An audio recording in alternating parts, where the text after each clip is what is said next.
This house was once full of life. Today, it stands abandoned. Broken furniture, dust everywhere, years of neglect piled up in every corner.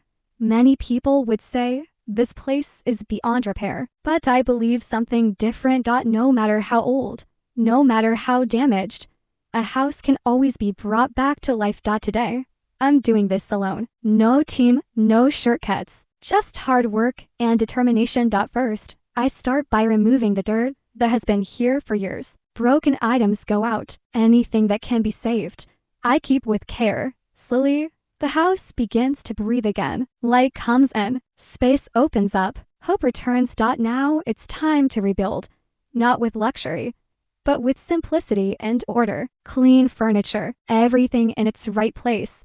This house is no longer abandoned. It feels like a home again. This video is not just about cleaning or decorating. It's about proving that with effort and patience, even the most forgotten places can be reborn. This is our home. Old house, new life.